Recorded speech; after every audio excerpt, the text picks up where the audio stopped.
Hey everyone, my name is Billy Wink and I'm the CEO of HB Auto. And today we're going to talk about one of my favorite cars, which is a 981 Porsche GT4. The 981 GT4 is a super cool car. Obviously, there's a lot of hype around the new one, but I think this car may be overshadowed slightly, and we'll try to cover that in this video. But, as a Porsche lover, I have two 997s, I have a 993. I'm a gearhead. I love these cars.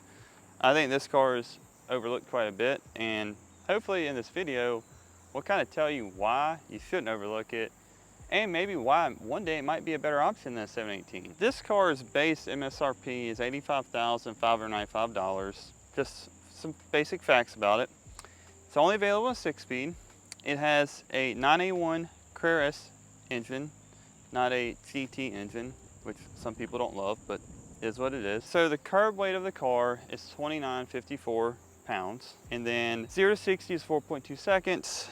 Standard brake size is 410 millimeters in the front and 380 millimeters in the rear. 20-inch wheels, square. Well, not width-wise, but dimensionally. That's some of the basic specs. Now let's just do a walk around the car. And in this section, I just want to literally walk you through the car. I want to give you a virtual tour of everything in the car. What is it like to open the door? What does all the features and functions do?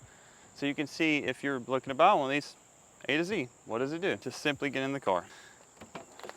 So, all right, so it has a basic Porsche key, trunk, lock, unlock. We'll start with that. So we're gonna just go through this whole thing A to Z. So obviously this is your light switch here. You've got auto, off, fog lights, full-time lights. I'm sorry, running lights, fog lights, full-time lights. Keys on the left side, as always with a Porsche. If you don't know, it's a good little story to look up, is actually learning why Porsche put the key on the left side. Turn signals, obviously here, you've got your high beams, flashers, cruise, horn, wipers, and functions. So basically here's just the plain functions of what goes on the instrument cluster here. So obviously it's digital, so we have some functions here with the audio, phone, map, nav, trip, tire pressure monitoring system, gear shift assist, G-force, performance, and back to the standard stuff. So it's like pretty much like a Cayman, very similar, right? You're not gonna get in this car and right off the bat, if you're not like a Porsche guru, right? You're just some regular person, you may not even know this is a special car, which is good and bad depending on what you're looking for. Obviously, this has a leather wrap dash, unlike the standard Cayman. You've got your hazard lights here, your lock button here, and then we'll just kind of walk through the car. Obviously, it is a 6-speed. Work our way over to the PCM. It's pretty standard. It's obviously got the tuner, Bluetooth, just the standard features you would expect in one of these cars. Nothing crazy. Standard Porsche. HVAC system. As you walk over here, you've got your Sport, Porsche Sport exhaust, Sport mode, not Sport Chrono, but Sport mode. PASM, which is standard. Basically turn off your stability control and traction control. Cigarette lighter, nobody really uses these. It's more for your phone. You have obviously a little bit of a storage compartment here. The cup holders are here, which are again pretty standard Porsche. Now, some of these will be broke. Not saying on this car, but I have seen these break, so that's one thing to look for on one of these cars, right? And then the glove box, which has owner's manual, a ton of records, and another charging port, USB port, aux cable, all the good stuff, right? Nothing too dramatic in here. Sun visors and things of that nature, but there's nothing that just is spectacular or just exclusive on the GT4 inside of this car. We do have electronic park and brake, which unfortunately, for anyone that likes to drift, isn't gonna be very effective. Now you do have this. This will give you a hint. There's something going on here. This is Porsche's way of saying, hey, you're in a GT car, in most cases anyways, and it's just a little feature that supposedly saves you a little bit of weight, but it's a dead giveaway when you're in a GT car in most cases. So as far as the interior of the vehicle goes, that pretty much covers it. You do have this here as well. Now one thing I'd like to kind of talk about while we're inside the car, we've kind of covered the basic functions of the interior of the car, is some of a debatable subject on what options you want as far as seats. So a lot of people will not buy these cars out the 19 Spider / lightweight bucket seats over the comfort seats, active sports seats, 18-way, 14-way, whichever you prefer.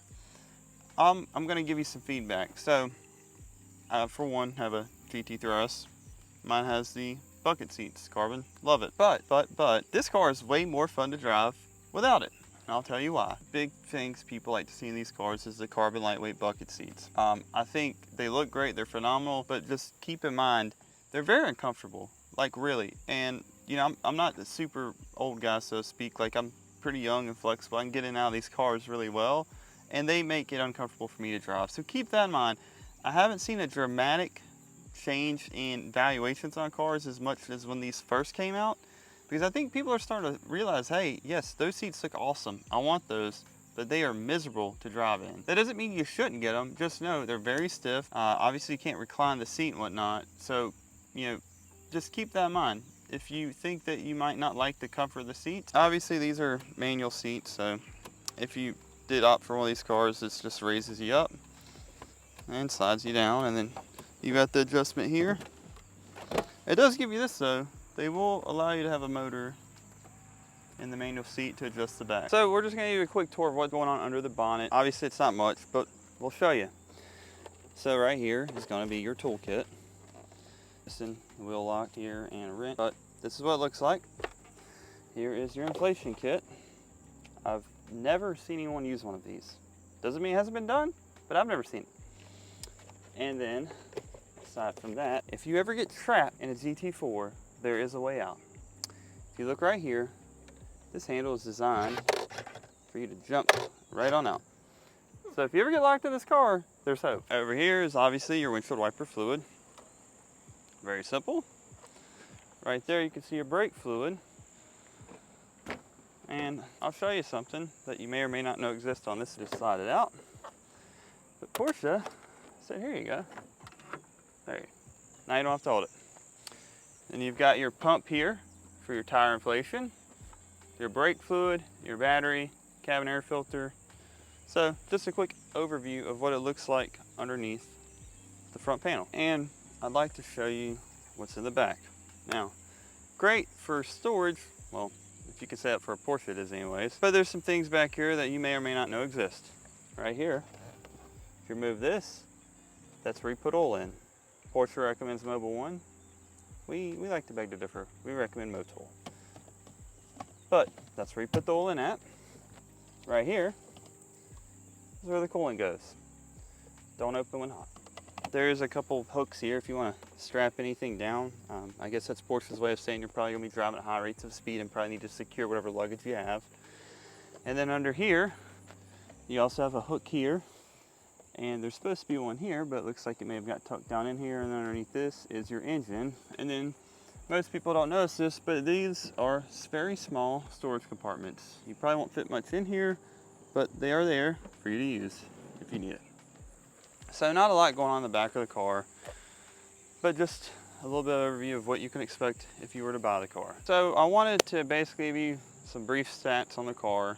I want to just give you a walkthrough, right? Let you see everything A to Z on, or most of the functions, right? And now I want to talk about some of the common problems. So in regards to some of the common issues of this car, and this is kind of rare, I would say probably rare actually, but we have seen some strut tire failure. Now, it's basically documented track use. I think there may have been some scenarios without track use, but there have been some cars with strut tire failure. And what I mean is literally the whole strut comes up. Not very good. It's not common, like I said, but it has been documented, it has occurred. And then one of the other problems with these cars, which Porsche is doing something about, is third gear. So there was a defective weld on the third gear in the gearbox, so people have had failures with this. Thankfully, Porsche recognizes it, there's a recall, and if it hasn't been performed, you can get it done. No worries as long as you don't mind having the recall performed. There's two types of little suspension clunks people are in the rear, and sometimes in the front as well, is when the sway bar, because it's a three-way adjustable sway bar, so if you were to adjust the rear sway bar,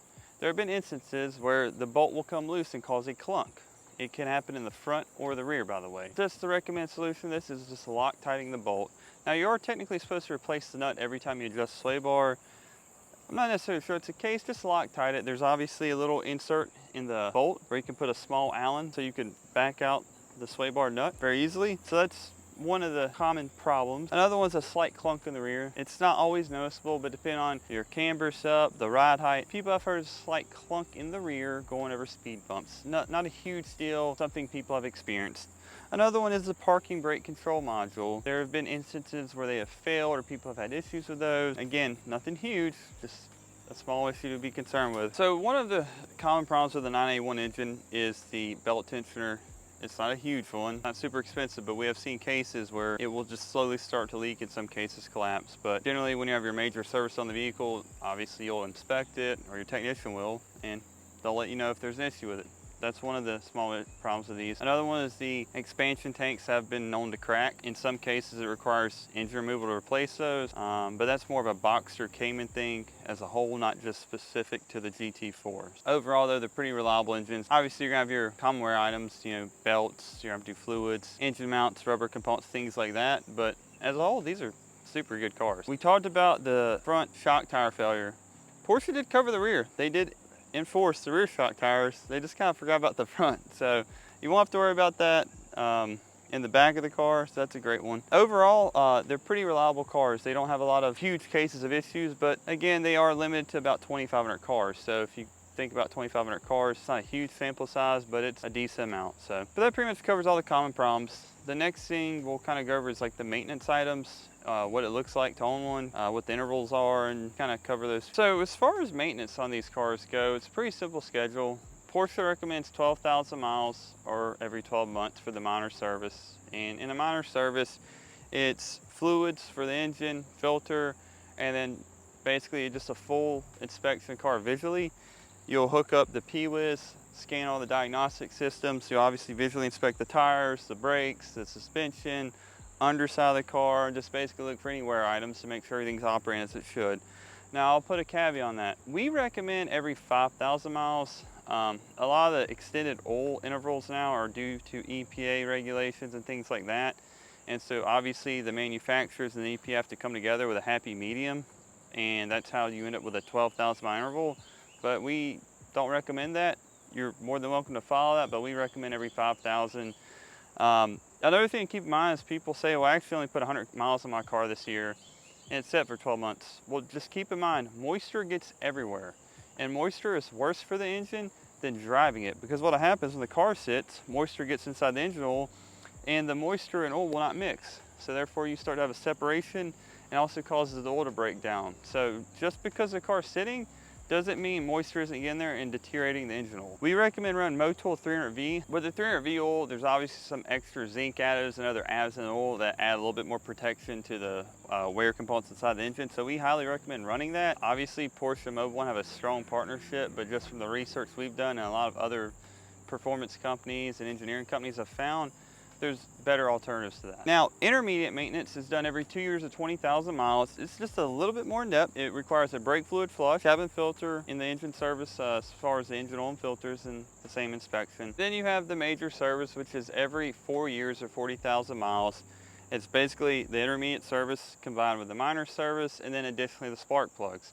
Now, what's different about the spark plug interval on this car versus another Porsche that's like a regular 911 Carrera non-turbo engine, they say 4 years or 40,000 miles.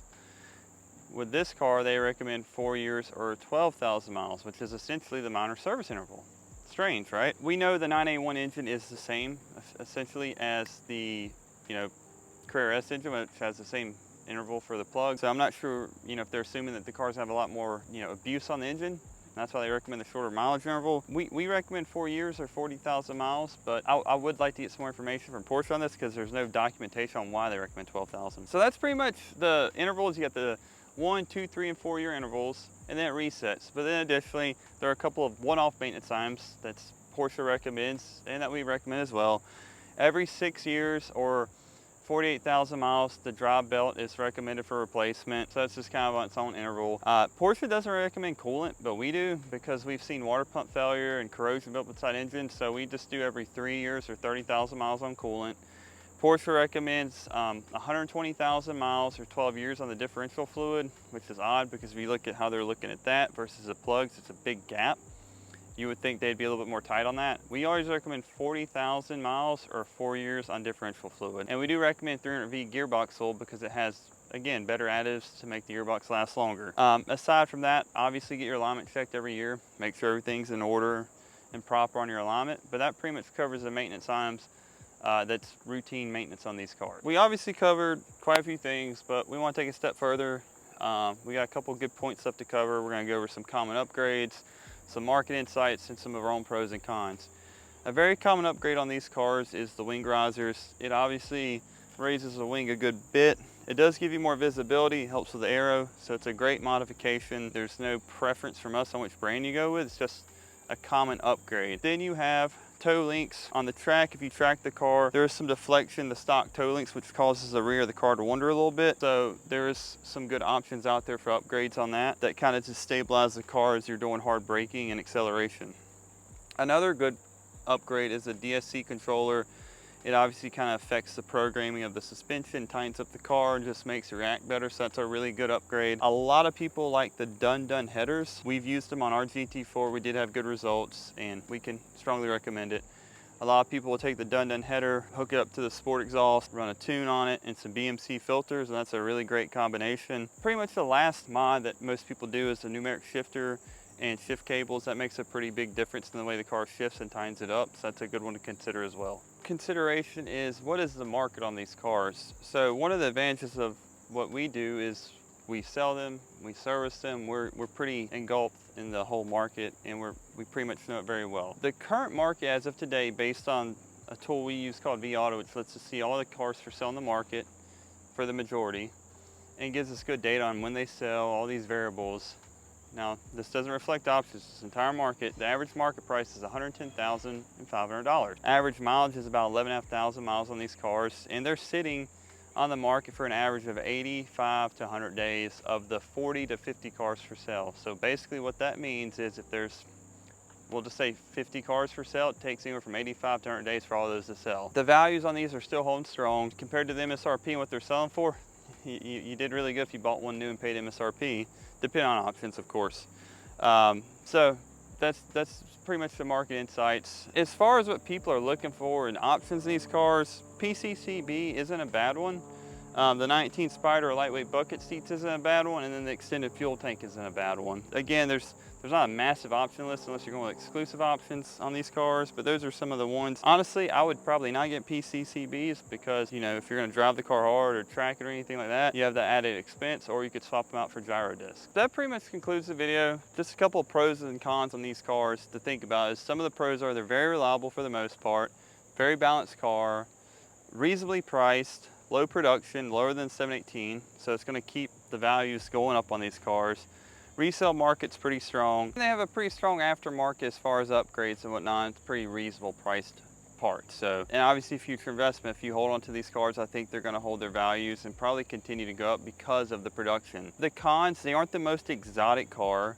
They're not the most noticeable car. You know, if you're a Porsche guy, it may not bother you. It certainly doesn't bother me. I think it looks great. So that's not a big con. The seat comfort is a little bit of a con if you want the lightweight bucket seats, but maybe you don't mind that. Some people don't mind that, and some people love them. So, and then the carbon ceramic brakes obviously can be a con if you have to replace them. They can be very expensive. So all in all, I love the GT4. For the price point it's at, if I'm looking for a car in that 100 to 110,000 mile price range, it would definitely be probably the top car on my list. Obviously, other comparable cars are going to be like a 991.2 Carrera S, Carrera 4S in that price range. And I think if I'm looking at that car versus GT4, this is a simple solution. Obviously, you could get a 430 or a Gallardo in that price range, but the reliability isn't there. The market moves very slow right now, so I think this is a great choice. So I hope you enjoyed the video. Hopefully, it covered a lot of your questions and concerns.